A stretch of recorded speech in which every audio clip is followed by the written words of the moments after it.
Sae'Von Springer is the owner and founder of Native Assets. Any views expressed by Sae'Von or his guest are their own thoughts and opinions and do not reflect the opinions of Native Assets or the guest's respective employer.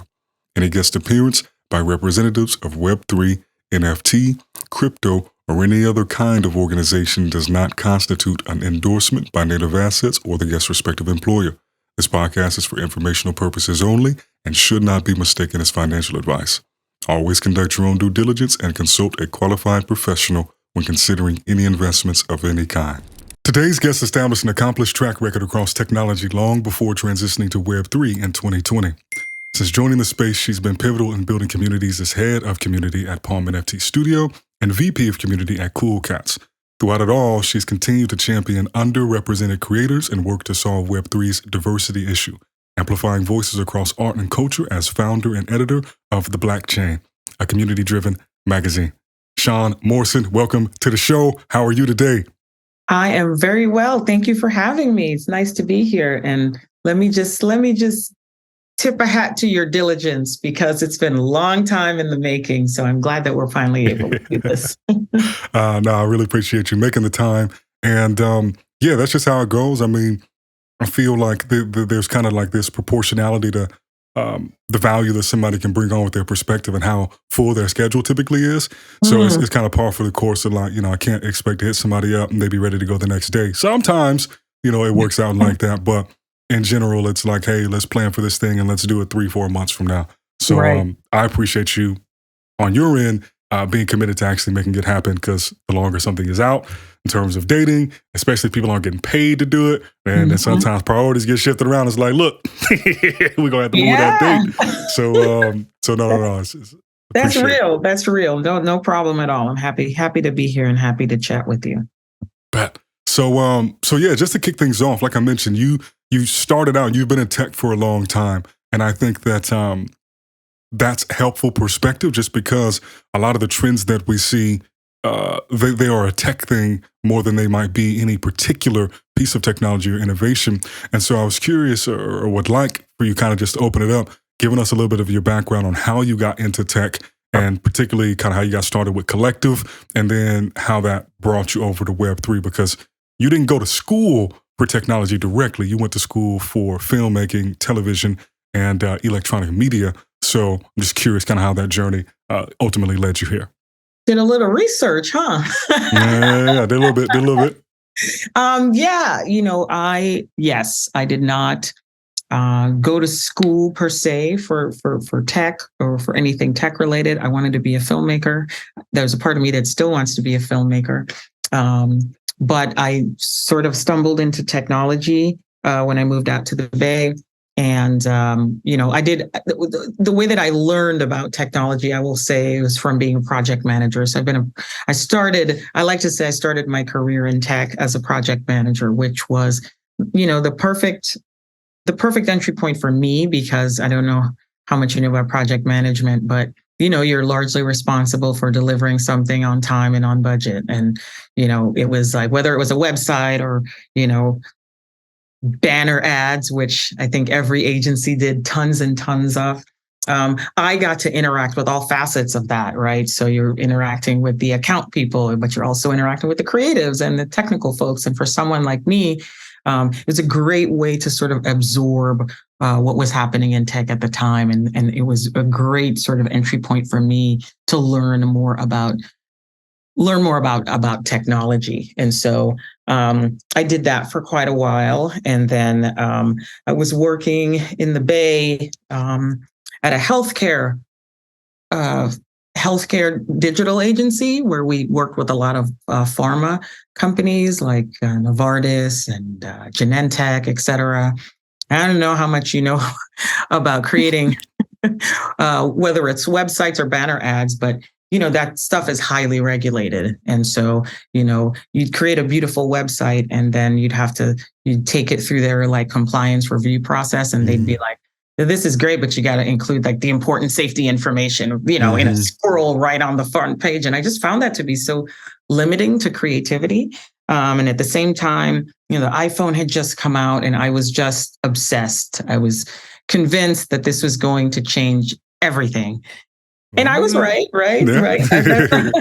Pat on the back. Yeah, but I just really wanted to completely immerse myself in everything mobile. And at the time, we were actually also creating mobile apps for our clients as well. And I managed an entire subsidiary that was focused on creating mobile apps for healthcare. And I thought, hey, you know what? I know how to do this. This is something that I know how to do. Let me start a boutique agency, if you will. And so that's how Collective came about. It's called Collective just because we were a group of people that were passionate about mobile, and it was easy to come up with that name.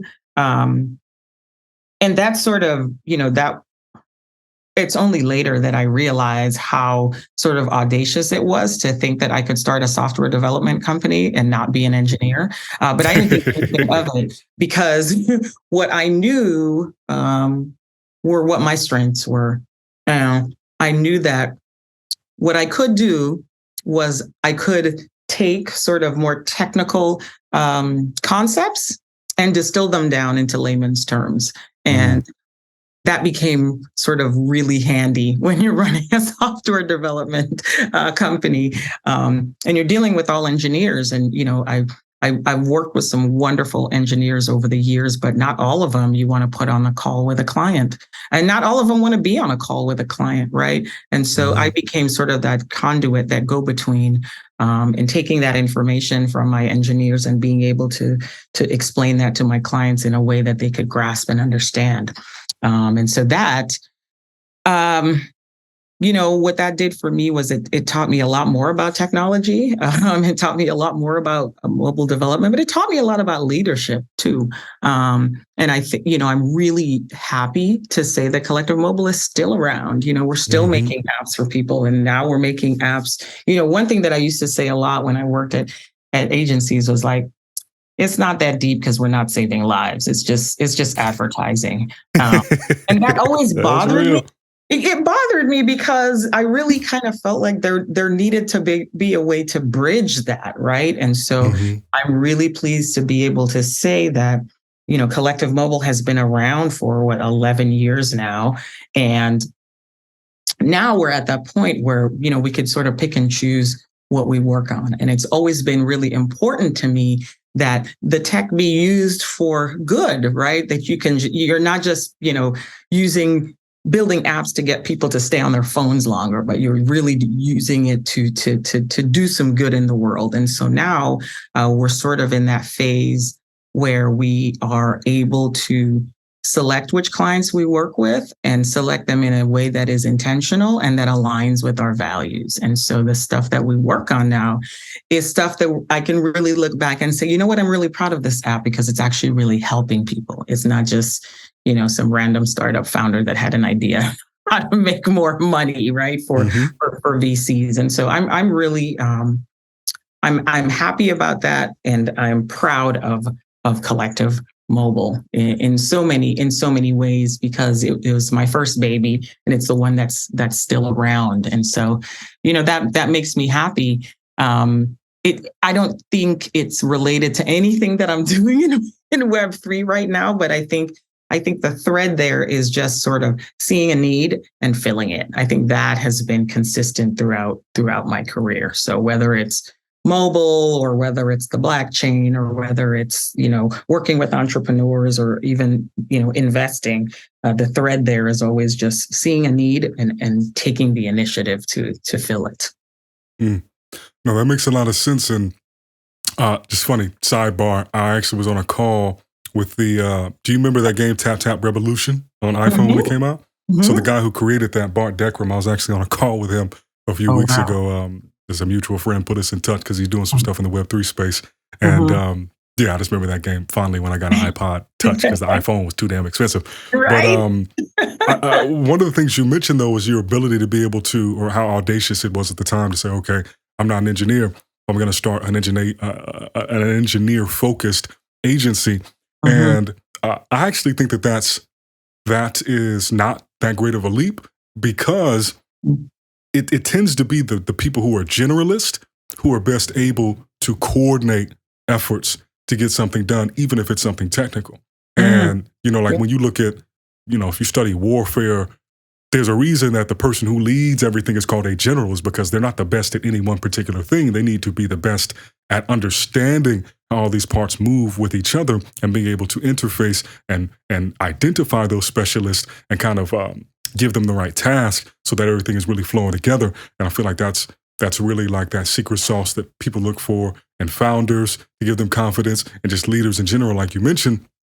And being in a space like Web3, where so much of the barrier is really the comprehension or the apprehension about the technical aspects of it, I think that does translate over to how much of a role you've played in communities around this space, but also with the blockchain, being able to take those voices and amplify them, because effectively, I think that's part of why visibility is low, is that people look at the industry and they look at it as technology more than they do culture. But I think we are beginning to see that shift. I agree with that. And that's a great point. Actually, I never put two and two together, that's the title of general could lend itself to generalist, and sort of being a jack of all trades and understanding how all of the things work and how they're meant to work together. That's a wonderful point. Thank you for illustrating that. Yeah, no, 100%. So there's a lot of ways we could go in this conversation, but the first thing I want to do is kind of set the stage from your point of view as far as this diversity gap that exists in the space, because it's not something I've really had the space or really had the right guest to dive into that on this show so far. So I definitely want to make the most of that with you here.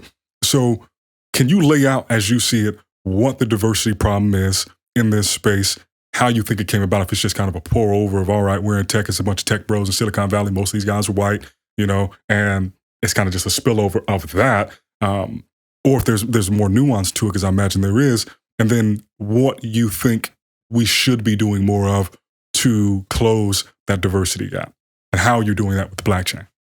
So that's a big question. I think that it's a few things. So yes, people are commenting and speaking a lot about the lack of diversity in Web3.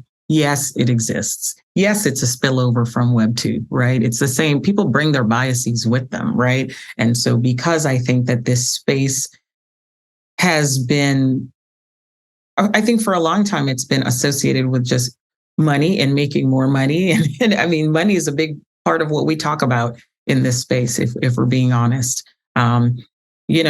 There are wealthy people in Web 2, and they happen to be mostly white men. And so, they're some of the new explorers, if you will, that are in Web 3. And so, Web 2 isn't diverse either. You know what I mean? I feel like what I've found is having been involved in Web 2, having been involved in pushing for diversity, particularly when it comes to VC funding and entrepreneurship, is that we're almost always thought of last. And so I think it's a similar thing with Web3 as well, but we're still early in Web3. And so I think Web3 presents a wonderful opportunity for us to try to level the playing field in a way that Web2 was not able to.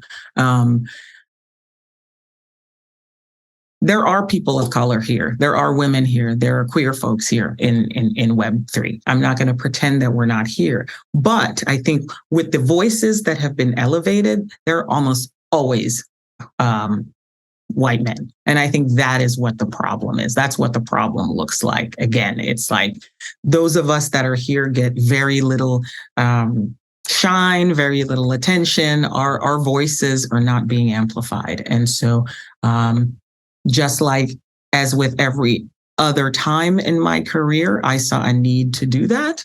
And I took it upon myself to try to remedy the problem. It's not going to begin and end with the blockchain, but what I'm hoping is that through my efforts, other people are able to, get some shine, have their work amplified, and then turn around and lift as they climb as well. So that's what I'm doing. I think that the space is certainly still very white and still very male, but I do think that there's a wonderful intention that exists in Web3 to not be the same as Web2. And I think that's the big difference. I think that you'll hear it a lot. No, that's not what Web3 is about. It's still, it's still here, but there is the intention to try to make it different. And I think that intentionality goes a really, really long way in this space. And there are people that are starting to speak up about it. So I'm not the only one, because we certainly need allies in the space, right, to help us make the change that we want to see. And I think those allies are here, and they're a lot louder, I think, than they were in Web 2. For me, where I wanted to certainly make a difference, everything in the space right now is focused around PFPs. I am a passionate believer in one-of-one art. And I see an opportunity in Web3 for marginalized folks to try to level the playing field and to really achieve generational wealth.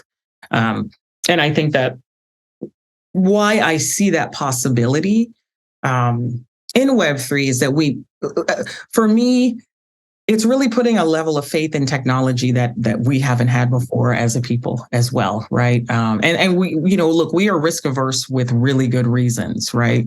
We've seen it's true, right? Yeah. I mean, look, the government has been complicit, and governmental systems have been complicit in discrimination of marginalized people. Everything from redlining to what's happening with USDA and Black farmers losing their land. It's like, and I think the promise of what Web3 offers is this ability to remove that human element that comes in with their biases, whatever they might be, and just sort of let the code handle it, so to speak, right? So we know when nation states and people are involved, they bring politics and drama and personal preferences into it. Whereas if you leave it up to the code, and if these conditions are met, then things go through on the smart contract. I think that what we've seen is that we probably stand a better chance of achieving some level of equality that way, as opposed to the other way, because clearly the other way has not been working out very well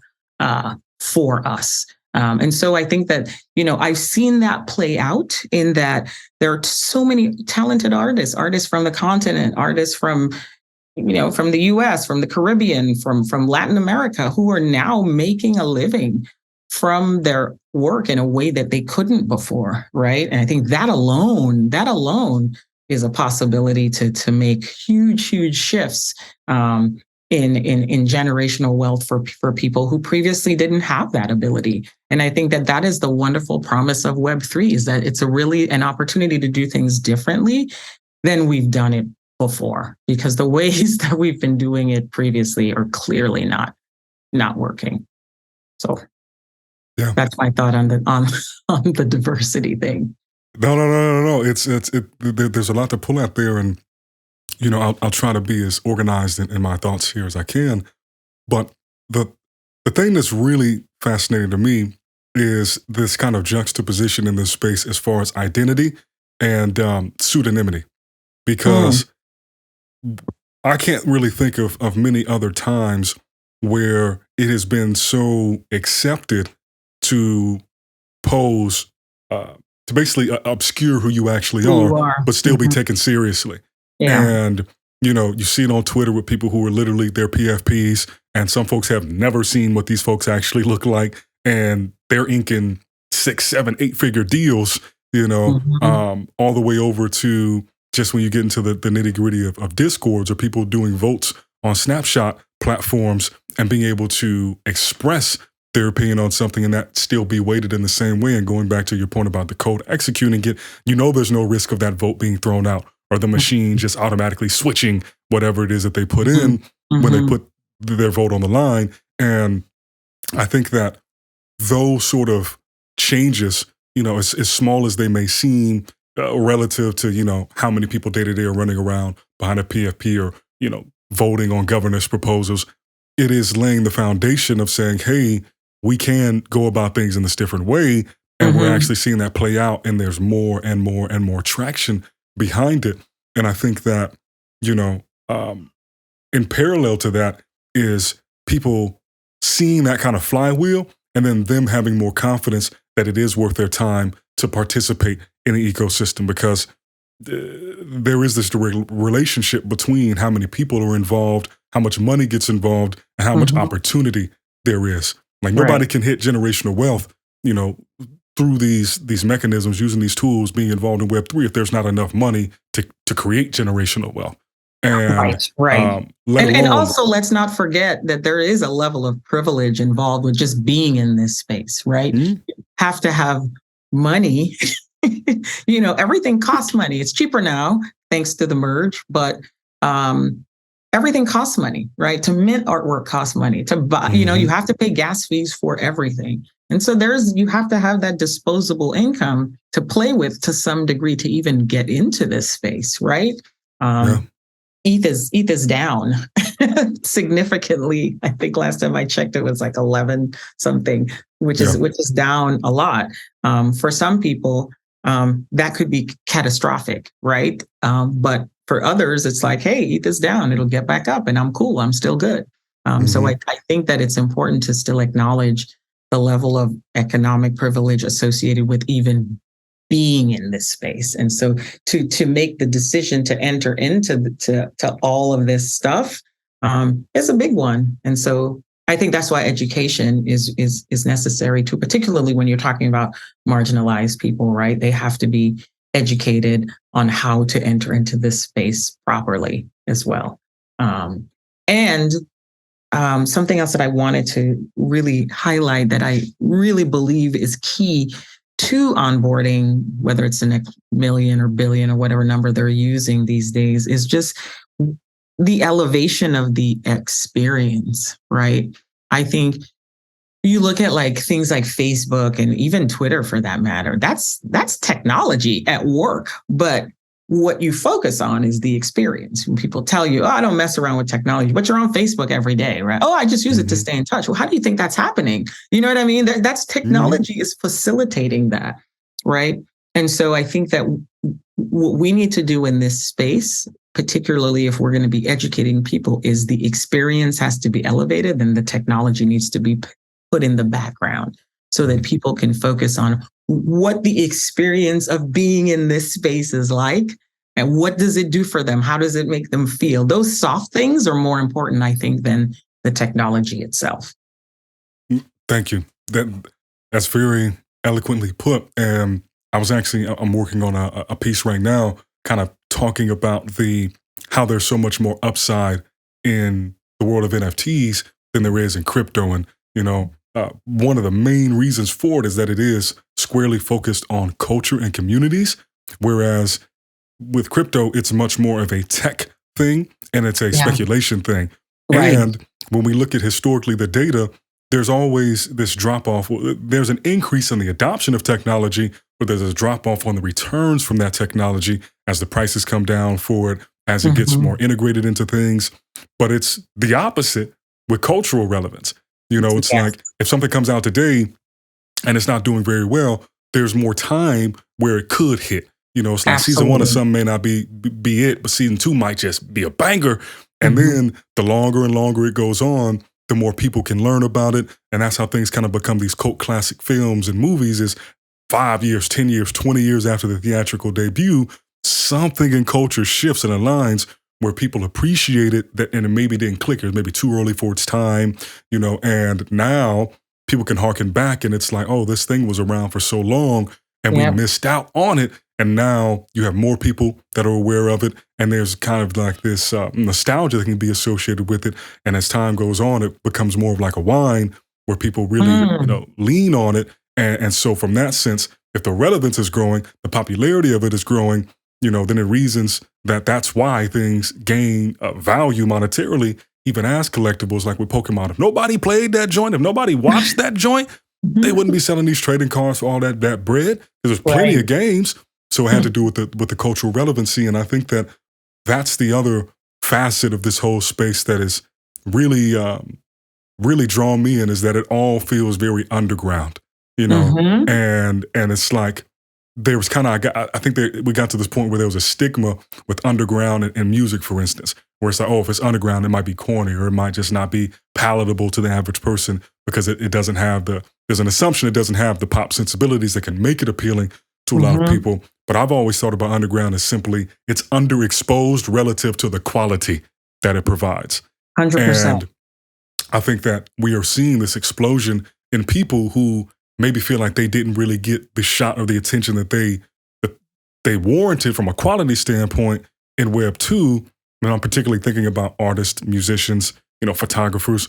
But when you come over to the sandbox, it is a smaller pond, relative to an ocean. So it's much easier to get that spotlight. And now, since you have that spotlight and there's not as much competition, sure, there's not as much of an audience, but it's much easier to get some sort of footing that can then begin to snowball into momentum of an audience that then, because it is such early days, you get on Catalog, you get on Sound, you get on Glass, you get on one of these other platforms, Super Rare, whatever. Now it only takes, instead of you needing, 1,000 fans, you just need 100 solid ones. And you literally are making more bread than if you had millions of streams on Spotify, all in these early days, let alone if you hold on to some of that ETH, you ride that thing on out over the next 5, 10, 15 years. Yes, sir. Talk about the power of compounding, goddamn.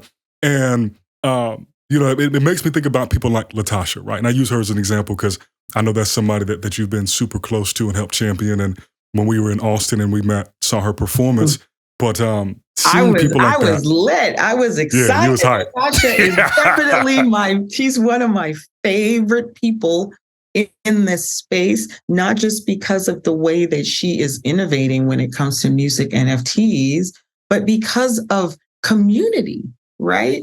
It's like I feel like with Latasha and I, like we all came up together. You know what I mean? This was a year and a half ago in the middle of COVID, and we're all just figuring this stuff out. And she was one of the first people that I just slid into her DMs and was like, "Hey, want to interview you?" And it's just been a wonderful, wonderful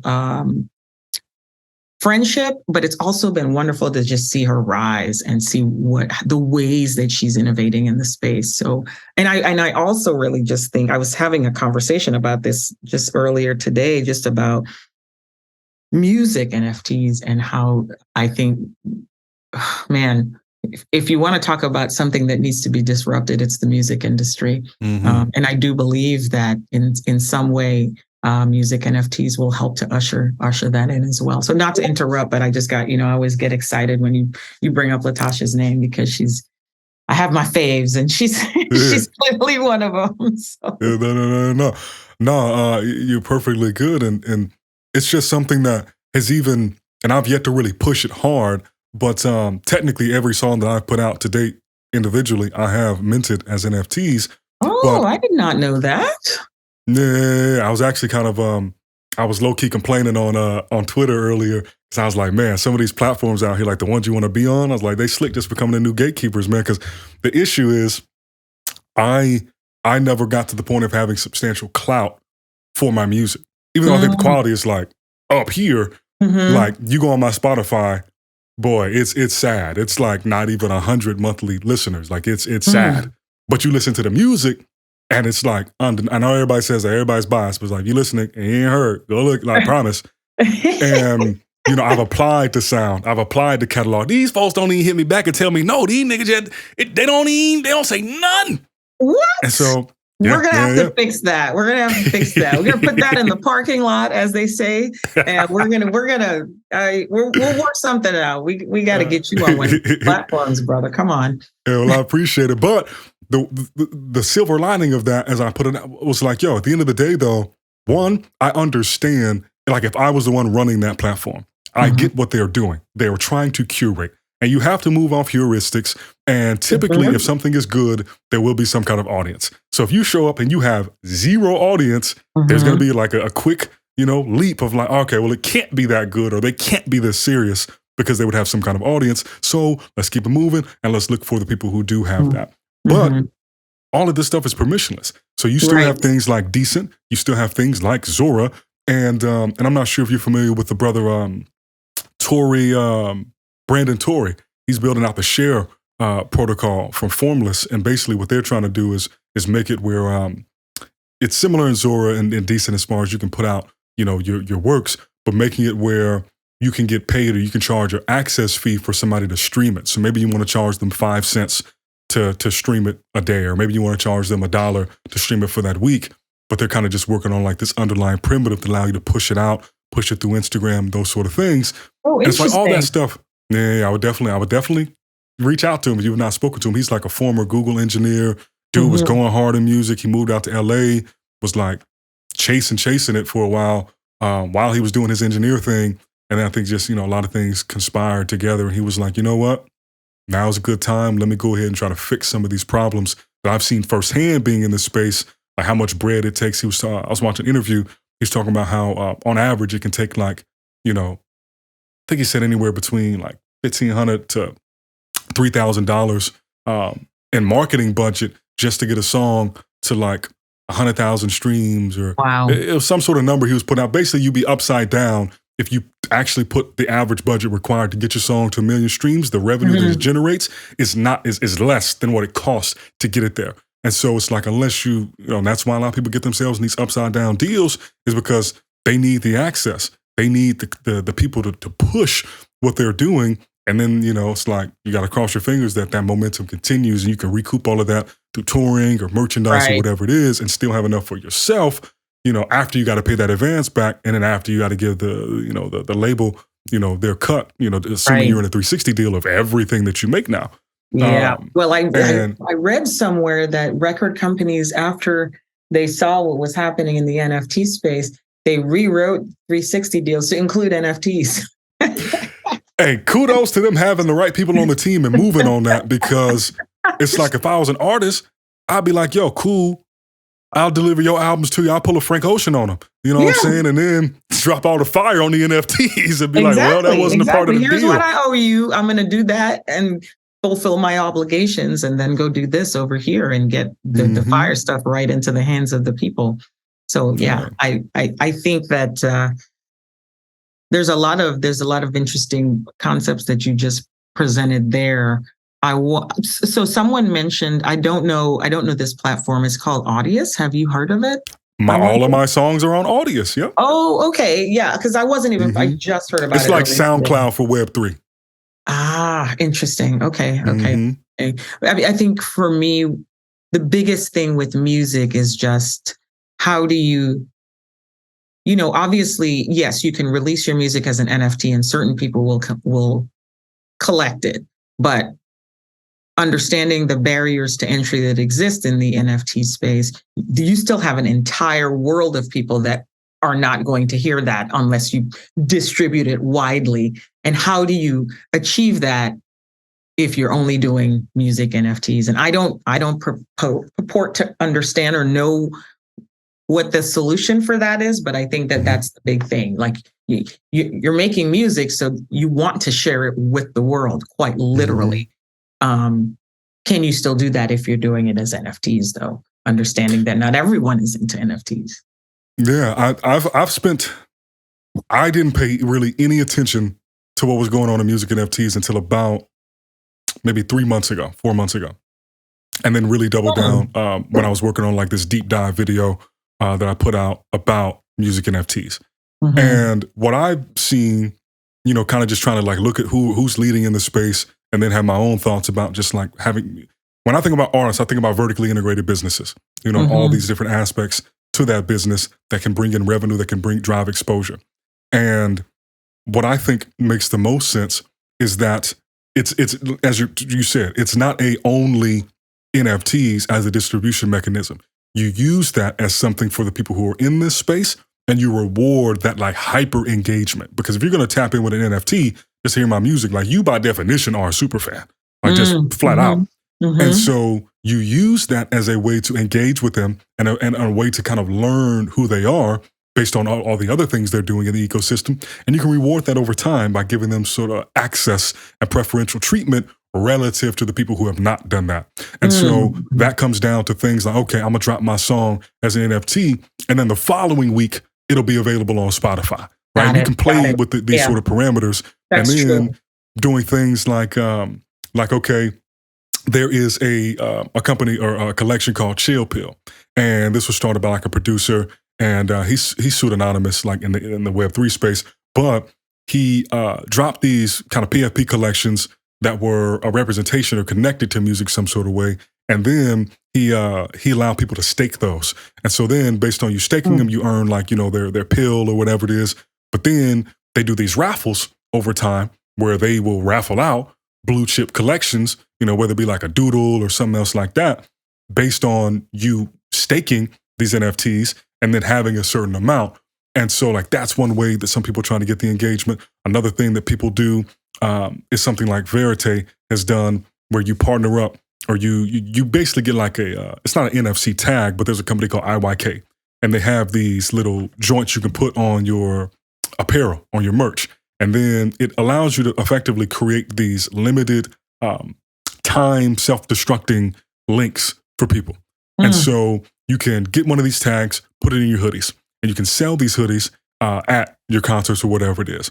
And then you can make it so that you can tell your audience like, hey, I got a song or behind the scenes clip or something that I've done, but it's only available through this link. And so basically you have to have that merch or that whatever that physical item is you put this tag on, that's the only way to visit that link.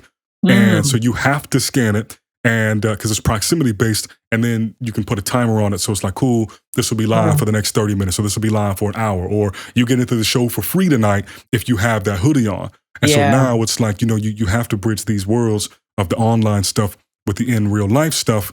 And that's just like one side of the field, not even talking about like these meta stars, which I think is pretty fascinating as well, because it's another opportunity to, one, remove the potential bias that somebody might have if they look at you and see that you are the one making the music, but it also is a direct route to building IP and story and all these other things around, almost like the Gorillas did back in the day. And they were like one of the first to ever do it.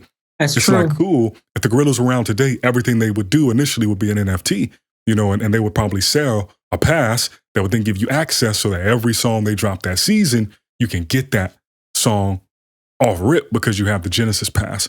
Otherwise, you can maybe buy or mint the individual song in and of its own. But I think like it's super early days, and it's interesting to see how people are doing it, and taking their unique approaches to it. But when I saw how well it was working, just in terms of people getting that traction and being able to actually have a viable career and not need to be at the level of millions of listeners a month, right. It kind of like reignited for me, like, hey, maybe it's a good time to take this off the back burner, since that was one of the issues with trying to pursue that full time.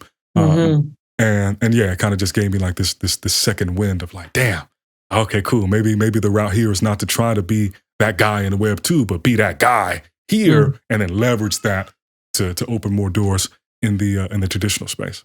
I love it. I mean, I think that, what you just described, it's like, it's wonderful because there are so many ways to be truly innovative right now, because it's so early, because everything hasn't been figured out yet. I think it also presents a lot of opportunities as well. And so I think that, for folks that are entering into the space, I would love for them to prioritize that. Just think about, just forget about what's here for a minute and think about what it could be, right? Because the opportunities exist here to make that a reality. I think it's right now, in this moment, before we get to critical mass, when the market is down. I think this is the time that real innovation happens. Yeah, I couldn't agree more. And I actually was giving thought. I wasn't planning on us talking about this as long, but we're here now. I was thinking about the legalities behind what artists are typically allowed to do and not. And specifically, I remember me and my homeboy, we did this cover to Untitled 02 by Kendrick Lamar years ago. It was fire. We put it out on SoundCloud, and then after a couple of days, there was a takedown notice from Universal or whatever the label was that Kendrick is on. And I just had this feeling, I was like, damn, like we didn't even monetize this song, and somehow it got yanked, and it felt like a shot at the creativity. And so I was thinking to myself about like, if there's a way to, in a way, subvert that, but not legally be committing any violations with NFTs. And my thought was like, hey, maybe if somebody had an NFT that really just gave you access to what that artist is creating for that season, right? That album cycle, whatever it might be. And so, for instance, you buy this NFT and now you can go on a portal. And so in this portal, now you can post music in there that's not on Spotify, that's not on these other platforms, that in theory isn't anywhere where these labels can scan it and then issue you some sort of notice. And so it becomes this quasi workaround of being able to monetize, let's say, a whole album where I'm just going through different artists whose songs I enjoy on their instrumentals, doing my own thing on top of it, but I can monetize it without the risk of it being taken off of a platform because I've now gated it behind something that's basically on a private server and I monetize the front end of it. And so it's almost one of those things where it's like you only really get access if you buy that NFT. Otherwise, there's no way for you even to get there to take it down. And just small little things like that. A little tricky though. Yeah, it's definitely not perfect. It was more of those just like, I'd have to talk to a lawyer. Yeah. Once the secret got out, somebody might buy that NFT and then be like, hey, bro, we see the jig is up. The jig is up. It's like, well, I wasn't charging nobody for it. What's the issue? But yeah, I mean, I think from that to even the generative art aspect of music NFTs in particular, we've seen some of it, but I was thinking about more manual ways that would be interesting of, for instance, you take a verse that somebody's done on a regular song, and then you switch out the instrumental, and now you have a song where it's like you're doing the verse, but the verse is on some other sort of alteration of that track. And I think that's an area that we haven't seen explored too much because typically the generative stuff has come with the instrumentals, and there hasn't really been too much of an interplay with the lyrics. So these are all just very surface level things. So we'll have to see where it all goes. But absolutely. Yeah. So one thing while we are still here, I know we have to wrap up in a second. I was curious, with as much time as you spent on community, what do you look for to tell that a community is strong? And then what have you learned working and helping build these different communities as far as kind of the do's and don'ts to really cultivate a strong, engaged community? Because it's probably the single most important thing for any project out here that really wants to succeed long term, but it's one of the easiest things to mess up. Look, it's not easy. I think some of the obvious, the obvious data points that people will look at is how big the community is, right? How many folks are in the community? I think when I was at Cool Cats, we had in Discord between 98 and 100,000 people at any given time. 200,000 people on Twitter. People online at any moment, between 13 and 14,000. That's a lot of people.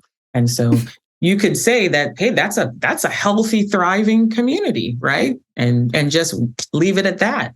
But for me, I think that it's important to really dig below the surface and find out what's going on in the community to determine whether or not it's a healthy, thriving community. I think wherever people gather, there is the potential for groupthink. And I think groupthink is the worst thing ever for a community, right? One of the first things that I did when I joined the Cool Cats was to set up office hours, right? If there's 13,000 people in this Discord, I can't just come in and think that I'm going to make sweeping changes without listening first, right? So I set up office hours and I was talking to people. And what I found was, and I'm sure that this is probably true of many communities, so it's not to point the finger at the Cool Cats, is that I would say I would talk to maybe 10 people per week, depending on, this is a lot, right? Talking to people every single day. The majority of those people were not super active in the Discord. And when I said why, they were like, oh, because I'm scared, man. You say one wrong thing and you get your head bitten off in there. And why is that happening? Because there was an even smaller group of people, like maybe 20 to 30 people who were really active, who drove the conversation and who led it. If they said jump, it was, unless you came in saying how high, you were not going to be acknowledged and you might as well not even be there. And so I was like, well, this is not a healthy, thriving community. We need to make it safe for everyone. We need to make it so that everyone feels comfortable speaking up. And so that's why I think that groupthink is not the best thing, because if you have a community that's that big and it's being basically run by 30 to 40 people, then where are all those other people? Their voices are not being heard. And so I think part of what needs to happen is we need to develop better tools for gauging community sentiment, right? It can't just be numbers. It can't just be your community is really big, so you're doing great. It's like, how are you gauging how these people feel about interacting with your brand, right? And I don't know that those tools exist, right? Discord will give you some numbers. It'll tell you how busy your server is, but it doesn't tell you how people feel about being in your server until you have conversations with them. So I think we need better tools to gauge community sentiment. And I think communities need to be properly curated, just like everything else. Like you curate your art, you curate your music, you have to curate your community. And some of those voices that are the loudest voices may not be the best voices, right? I mean, let's call a thing, right? As Iyanla says. And so I think there's a really big opportunity in Web3 communities, because you can really, now that we're thinking of bringing new brands in, marketers think a different way. And I always say that I'm not a marketer, period. I'm a community builder. And I think that those are two different things. Whereas marketing is like, how do we get you to buy more things? You can't do that with a community. Community wants to have connection with the brand. The community wants to have a conversation with the brand. Your community wants to co-create with the brand. And until you think that way, until you agree that this is a conversation, that there's an opportunity for curation and co-creation, then you're not really embracing the promise of what Web3 has to offer. I think it's a huge opportunity here to properly engage a community, to grow a community, because once you have that, you can do pretty much anything once you have a really engaged community. But I don't think we have enough tools to really gauge what a thriving community looks like. I can tell you what I could say, a great healthy community is one where everyone is speaking up. But is that really it either? Because the cacophony of that could be, just chaos in one way. So I think before we can really say, oh, this is a thriving community, I think we need better tools to gauge what that is. I would stay away from groupthink, like I said, and I would lean into constant curation and really figure out how to elevate the different voices in your community. And, communities are not they're not a monolith. Everybody, there are sub-communities within that community. It is a living, thriving organism. And so it's about how do you harness the power of what that is. What I say to a lot of marketers is that Web3 communities are entitled beyond belief. Like I've never seen I've never seen more entitlement than in Web3, but it works, right? Because once you have a really thriving community that is engaged and is ready to co-create with you, you're winning. You're literally winning. But if you don't have that as well, you will see how quickly they will turn on you, and they will. So it's a matter of like keeping them engaged. I think it comes down to education. It comes down to incentivization. It has to be that two-way street, right? You have to give them something. That's why we talk a lot about utility in this space. And utility is really, what am I doing with this thing? What is in it for me? Right. And so I think brands need to think about all of those things in order to cultivate real, thriving, healthy communities. But I think in order to keep it healthy, it's that constant curation. I think that's probably the spine of it for me, is like, you got to be swift with getting the troublemakers out, but also, keep it open enough so that everyone feels comfortable, right? I've seen the ugly side of community as well, and it's not pretty.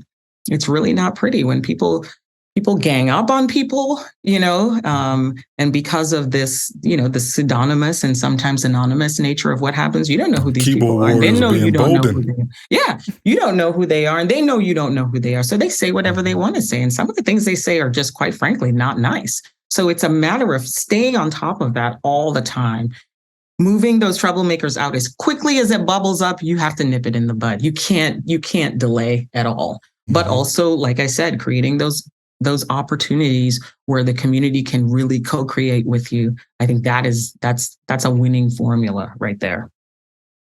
Mm-hmm.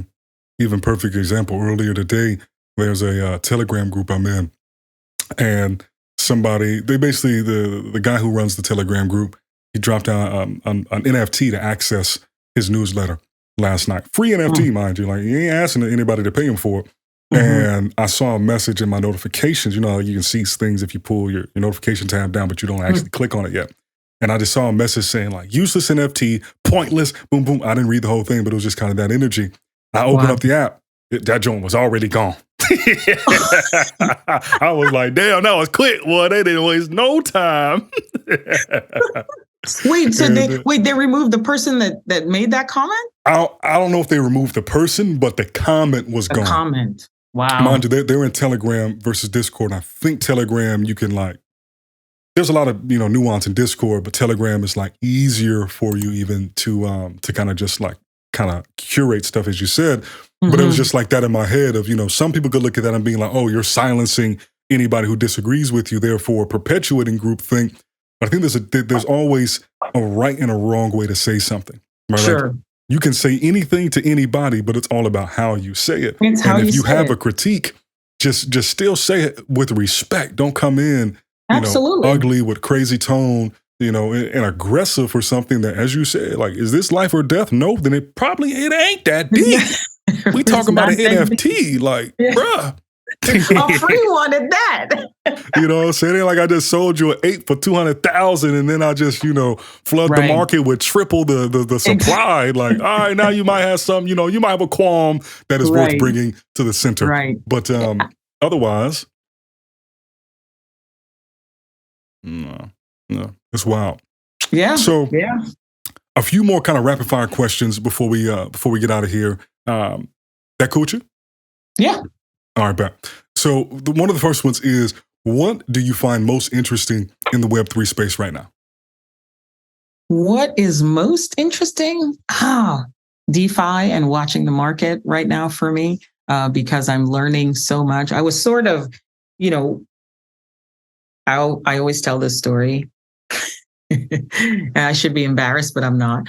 But like a few years ago, my brother sent me like the Satoshi white paper and he was telling me all about crypto. And I was literally one of those people to say, dude, this is a scam. Yeah. Like, stay away from it. And so, yes, I said crypto was a scam. I'm eating some humble pie now. I admit the error of my ways. But I was it didn't make sense to me until NFTs came along, right? That appealed to the creative part of my brain. And so I understood it, but I still didn't get involved in DeFi or anything like that. And so now with everything that's happening in the market and in the space, I'm digging a little deeper to learn a lot more about DeFi and the benefits to that as well, right? I think that people hear everything that's been happening with FTX and they're like, I see that crypto, man. It's like what they don't understand is that FTX was a centralized exchange. And so that's what happens with centralized exchanges. You know what I mean? And so I'm just trying to immerse myself a little more in DeFi and really kind of understanding how it works from the inside out. And so that's fascinating to me right now. Where are you going to learn about it? Bankless is my source. That is like one of my favorite podcasts. I listen to them as much as I can. I'm reading their newsletter. Nice. I'm also now reading The Kryptonians by Linda Shin, that book, just to understand a little bit about the history of Ethereum and where it came from and who was involved, and we all know Joe Lubin was involved, but I just never knew anything about it. And I like to, when I go deep, I like to go really deep. And so this book is chronicling all about it from the beginning. So between that and podcasts and YouTube, I'm pretty immersed. But I would say Bankless is probably my number one source for DeFi information and education. They're great. They're great. If I had to add one guy to the list, and I feel like he doesn't get the love he deserves in the Web3 community. He predates a lot of it. even that term really coming around. But this guy named Chico Crypto. Mm. He is a extraordinary researcher. And he's like, he does basically like investigative journalism on crypto is one way to put it, where it's like, he was talking about, Tether improprieties 2 years ago, and like showing the connections or even things, connected to certain players in the space that people don't want to talk about ever, like, what's going on with Brock Pierce and his history and his involvement in crypto. And, like he goes after the dangerous stuff, and you said Chico Crypto? Chico Crypto, yep, like the Spanish Chico Crypto. And his name is Tyler, but he's been literally, that was like one of the first channels I really tapped in with before I even heard of Bankless, any of that, in like 2018. And, like he was, anyhow, he covers the gamut. He talks about stuff that like I don't see many other people talking about, but it's always like him just showing you all the research he's pulled through and why he feels the way he feels about things. So tremendous resource for things that are a little bit off the beaten path and stuff like, whole countries using certain protocols to pilot, distributed energy resale markets on blockchain, like, things like that, as well as, some of the corruption that goes on that people often are afraid to talk about or they're too involved with to want to shed a light on it. So something I think that you would, all right, thank you. Find fascinating. Yeah. Okay, next question. Outside of Web3, what is most interesting to you right now? There's a world outside of Web3? What? What is happening outside of Web3? I'm not familiar with anything that's not. I mean, look, outside of Web3, man, politics, like the way that this country is going. I'm very I'm tapped in, and I'm invested in setting us on a better path. But I am. Yeah, I'm deep into just watching what's going on in the country and trying to figure out how I could make a difference in my little corner in the world. I'm scared for the youngins. Yeah. Then I mean the inertia is not headed in the best of directions. But I try to sit back sometimes and try to gather the perspective of cycles in history, right? And like look at things from an angle of how much of something is inevitable versus, people almost like willingly like, bringing it on in a way that could be avoided. And a lot of what we're going through could be avoided. But personally, I also think that a lot of it is kind of the rubber banding that we often see throughout history, where things get so extreme that then they shoot back to another extreme. And then it's like, kind of just when physics, it takes a while to actually settle. And sometimes you think you're almost settled and then somebody kicks it and you're like, damn it, we was right there. We were right there. And I feel like we had that a few years ago where it's like, things were feeling solid to me, I mean, I was younger and I wasn't, but then it's like shit got kicked and it's like, damn it, all right, I guess we got to reset the clock a little bit.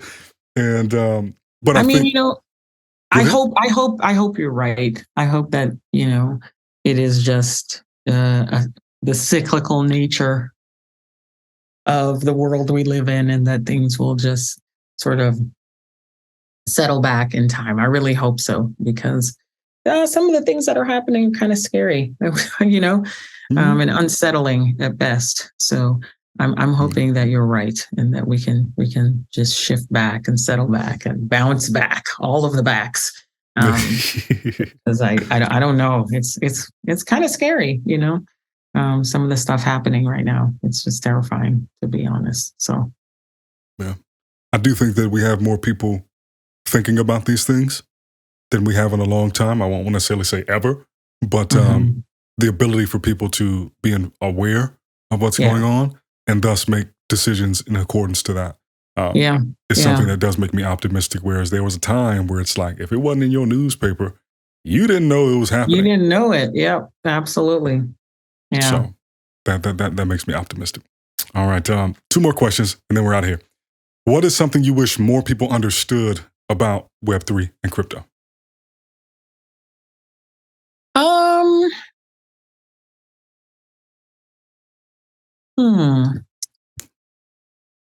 I don't know. I gotta think about that one a little more. because I think because of the nature of it, there's so much that people just don't know. You know what I mean? If you're not looking for this stuff, you're not going to find it. I don't know if there was something that I wish. Well, I will say I do know what I think that I wish that people really understood. I do still feel to some degree that the work that's being created in Web3, I feel like, you talk to people and they're like, you say NFT and, their hackles go up and all they think about is Bored Ape. And I really try to explain to people, there's really great art being created here. There are really talented creators in the space, and, digital art is art. You know what I mean? I think, there's such a wonderful opportunity for folks who really appreciate great art to collect a lot of it in the space, even with the market being down. And, I recently started collecting for the blockchain on Tezos, and my God, you can find wonderful pieces for so much less there. And the artwork, we just did an open call for art we're partnering with Zoratopia and showing artwork from the blockchain community at Zoratopia. And we got over 100 submissions in less than 24 hours. I just threw out the call on Twitter, was completely inundated, had to shut down the call because it's like, we only have X amount of spots. But the work, the caliber of the work was so incredibly strong. I do wish that more people would explore that as an on-ramp to crypto and maybe even DeFi. Let the work move you. You know what I mean? Use that to come into the space and really just start your collection, because there's some really great pieces of art and there's some really talented artists in the space that, could really use your help. So I think that's the one thing I think people understood, is that the work here is really great. It's second to none, really. So I think I might have to go check out Tezos. I was looking at your Twitter and saw the Tezos domain and was like, damn, yeah, I know about Tezos, but I haven't showed it much love. So I might need to tap in over there. Lots of great art on Tezos. Yeah. Yeah, I hear the generative scene over there is really popping. Yeah. Okay, this might tie in, maybe it won't. But if you had to go out on a limb, right? Nobody's holding you to this. We're just throwing out ideas.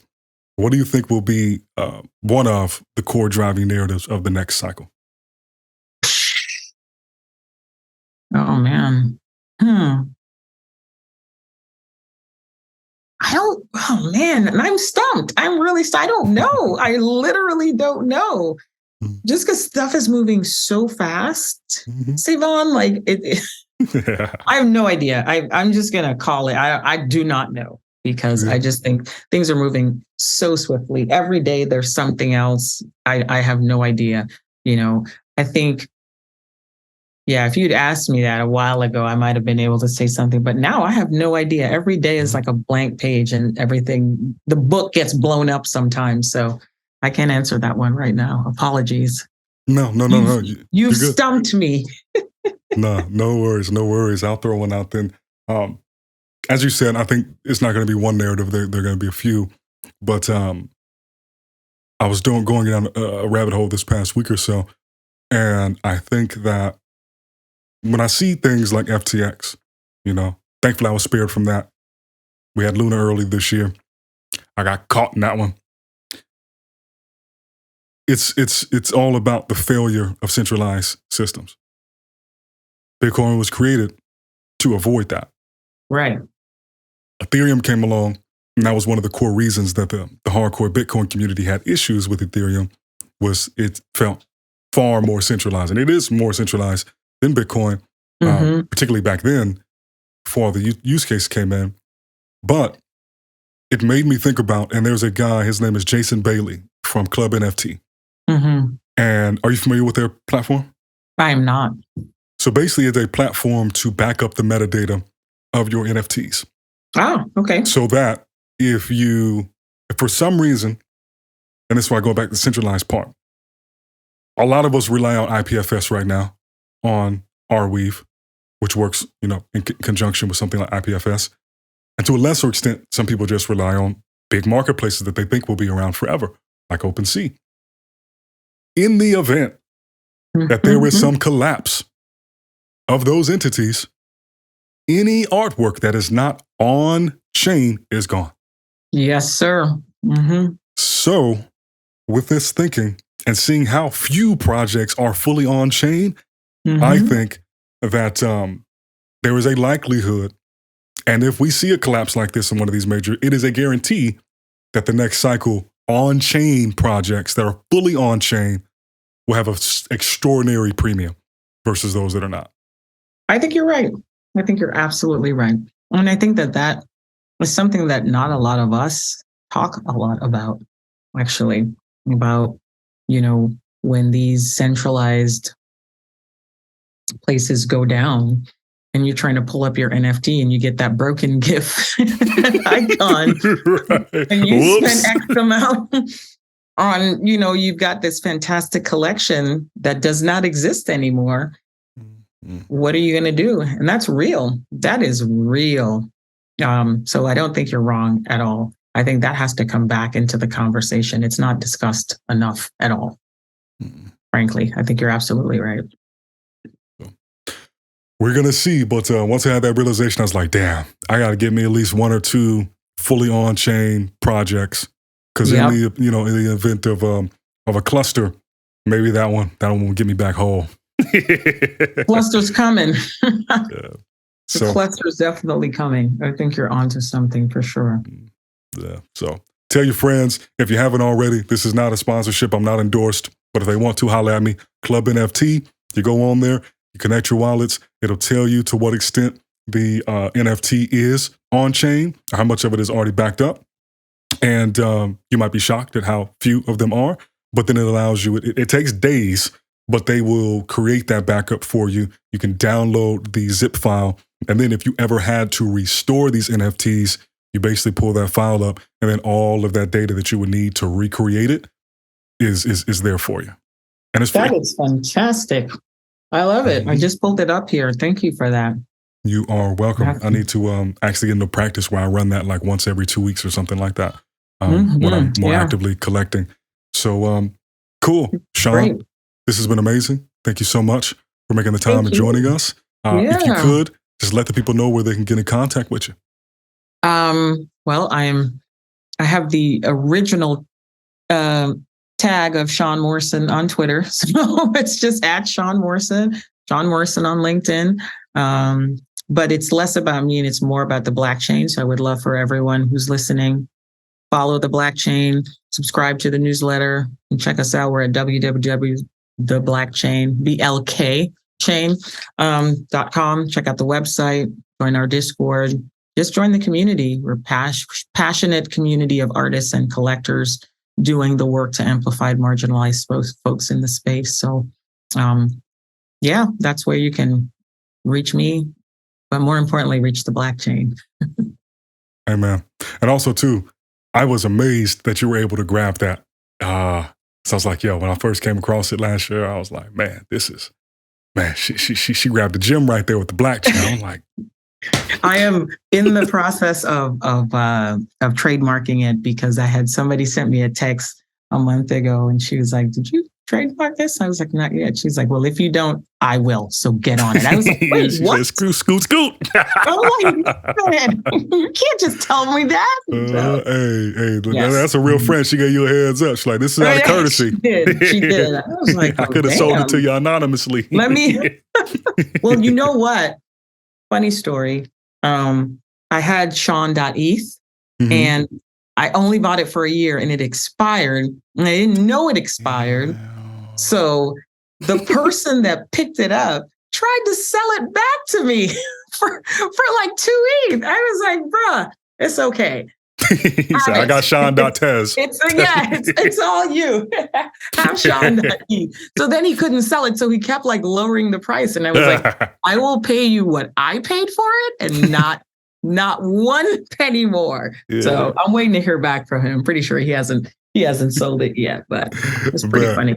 No, that's amazing. That's amazing. Yeah, I had to set my notifications on. I was like, yo, I don't mind. I'll put my email address in here. I don't care. I need to get a reminder, so I don't lose these joints. Exactly. Yeah. Got to do that. But cool. Well, thank you so much. Enjoy the rest of your day. I hope it warms up and stops being so gloomy where you're at. And yeah, we'll have to do this again sometime. Thank you so much. This is great, Sae'Von. Thank you so much. And I will probably be harassing you and returning the favor. We'll get you featured in the blockchain and, help you to reach a new audience as well. So we can talk about that offline, but I'd love to do that. Blessings. I would be honored. Thank you so much. Awesome. Have a wonderful afternoon. All right, you too, Sean. Peace. Okay, bye.